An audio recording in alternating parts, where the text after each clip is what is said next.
huling hirit ng tag-init. Kasi ano, 3 weeks na eh.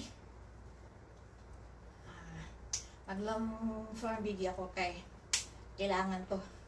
Mag-exercise, hula hoop exercise. Ang topic ko nga ro karon habang nag-exercise kuan about sa weather diri sa Korea. Season. Ang season diri sa Korea ay upat. Atong sugdan karon ay autumn or fall. Tapos next is winter. Pagkatapos spring and summer. So, ang autumn nagsugod og September, October to November. Tapos ang winter, December, January, February.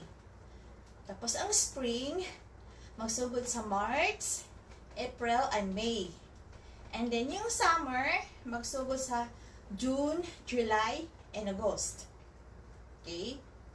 So, karong bulana ay September na, so nabilong na siya sa autumn or fall season.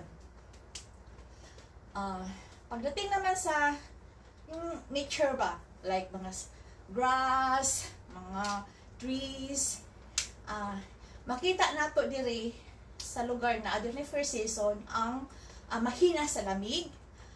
Ang gatawag ay deciduous. Tapos matibay sa lamig. Tawag ay evergreen trees. Tapos ano na pa isa ka ng mga pine trees, nabilong na siya sa mga coniferous trees. Okay? Ang mag-change lang diha na musunod sa weather ay ang deciduous trees, yung hina sa lamig, di nila kaya ang tugnaw. So, ang kanang evergreen trees, yung mga evergreen na trees, mga grass, ano sila, intact. Never mag-change ang dahon, never mag-full. Kahit nasa gitna ng tugnaw, nag-snow, ang kanang dahon na, kanang kahoya, intact ang iyahang dahon na green. Matibay as in matibay sa lamig. Ang mga coniferous trees, mga coniferous ay, muna sila yung mga tawag na pine trees. Daghang klaseng pine trees, ilang isa.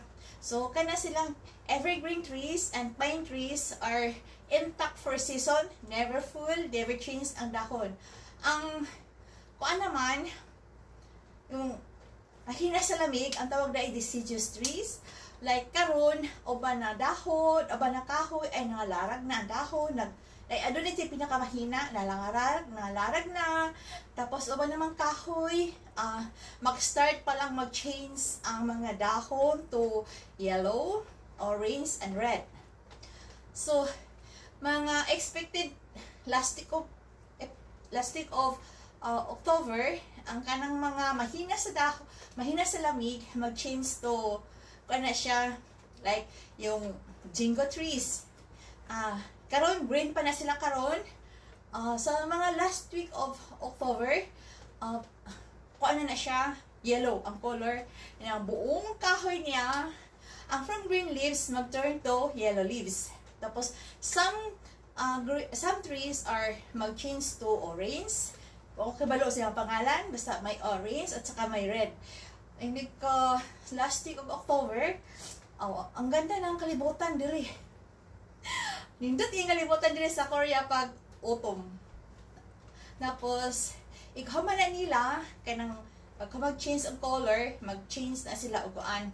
Mga larang tanang dahon. So, ini ka winter, wala na sila dahon. Tapos, ini ka spring, wala na sila, mga first week of April, adun kahoy na mo-produce of white flowers at tawag ay a cherry blossom. Yung karon, nakalbo sila karon for 6 months. Ini ka first week of April, mapuno siya na siya sa dahon, mamungingi sa mga buwak na white flowers, pink flowers. Muna ang ganda pag spring and autumn. Kaya ang autumn mag-change ang dahon to yellow, tapos red and orange. Tapos pag spring naman ay ang mga dahon na walang ang mga kahoy na walang dahon, some dili tanan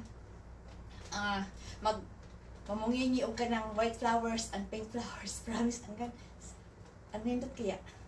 Okay, ilang minuto na ba to? Naka 5 minutes.